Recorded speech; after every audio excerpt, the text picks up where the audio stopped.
242 million 24.2 crore اس ملک کی اس وقت population ہے according to stats and figures. کچھ لوگ تو اس سے بھی ہائر ایسٹیمیٹس کوٹ کرتے ہیں لیکن یہ حتمی طور پہ ہمیں پتہ ہے تو ہم یہ کہیں گے. لیکن اس کے اندر ایک اور فگر جو ہے وہ زیادہ ضروری ہے. اس 242 ملین 24.2 کروڑ کے اندر 60% عوام ایسی ہے جن کی عمر 30 سال سے کم ہے. 64%. تو 64% لوگ جو ہیں ان کی وہ ابھی ینگ ہیں, انہوں نے کوئی کام کرنا ہے, انہوں نے زندگیاں بنانی ہیں, جیسے آپ نے کہا انہوں نے پھر آگے ریپروڈیوس بھی کرنا ہے. اب آپ ان کو ایک ایسی سٹیبل اکانومی دے پائیں گے, دے سکتے ہیں جس کو وہ یوٹیلائز کریں اور اپنی زندگی بہتر بنائیں؟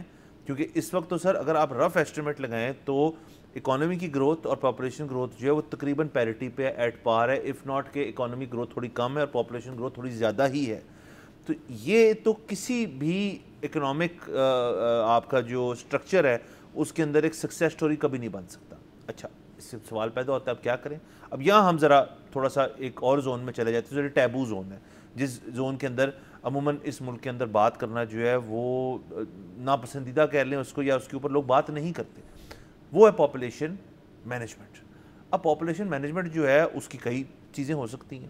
آپ دیکھیں اس وقت اگر آپ ایک رف سا ایسٹیمیٹ لگائیں تو ہر ہاؤس ہولڈ کے اندر جو لوگ کہتے ہیں جی کہ جو میں نے اسٹیٹس پڑھے ہیں کہ جی 2 to 4 چلڈرن جو ہے ایک بیسک آپ ایوریج نکال سکتے ہیں. یہ میرا ذہن نہیں مانتا, میرے خیال میں اس سے کافی زیادہ ہے. اور آپ اگر آپ کے اربن سینٹرز میں لیں گے تو آپ کو شاید یہ فگر مل جائے کہ اگر رورل ایریاز میں جائیں گے تو اس سے کئی زیادہ ہے. تو اگین اس کے اوپر ہماری گورنمنٹ کا کیا سٹانس ہے؟ مجھے تو ہمارے فارمر چیف جسٹس صاحب ثاقب نثار صاحب یاد آتے ہیں جنہوں نے اس کے اوپر ایک نیشنل لیول مہم چلائی تھی. حالانکہ ان کا مینڈیٹ نہیں تھا, وہ تو ایک سپریم کورٹ کے چیف جسٹس تھے, ان کا تو مینڈیٹ نہیں ہے.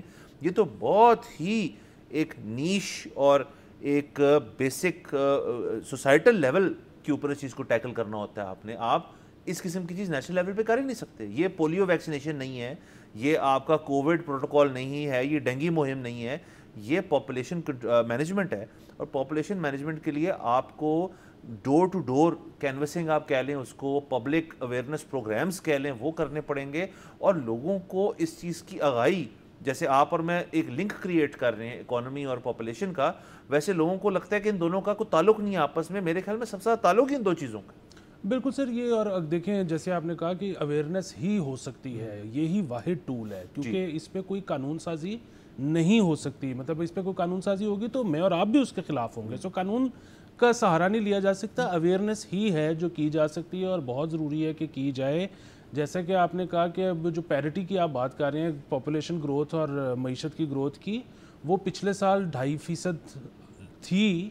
لیکن ہم یاد رہے کہ آئی ایم ایف پروگرام کے اندر ہے. آئی ایم ایف پروگرام کے اندر آئی ایم ایف کا یہ طریقہ کار ہے آزمودہ کہ وہ آپ کا جو میکرو اکنامک انڈیکیٹرز ہیں ان کو بہتر کرنے کے لیے گروتھ کو سلو ڈاؤن کرتے ہیں. سو آپ کی جو گروتھ ہے وہ اس دفعہ تقریباً یہی امکان نظر آ رہا ہے کہ 2.5% نہیں ہوگی معیشت کی. ابھی جو فرسٹ کوارٹر کے نمبرز آئے ہیں وہ تو 0.9% ہے. ٹھیک ہے, تو آپ 2.5% آپ کی پاپولیشن گرو کر رہی ہے اور جو پہلے کوارٹر میں معیشت گرو کی ہے وہ 0.9 ہے. اب یہ اس کا جو فرق ہے نا, یہ آپ فرق مائنس کر کے نکال لیں تو اتنے تو آپ فرسٹ کوارٹر میں جتنے رہائشی ہیں اس ملک کے وہ غریب ہو چکے ہیں. ٹھیک ہے, اور اسی طرح یہ پرسنٹیج کا جتنا فرق رہے گا اتنے آپ سالانہ غریب ہوتے چلے جائیں گے. سبسکرائب کریں اور بیل دبائیں تاکہ کوئی خبر رہ نہ جائے.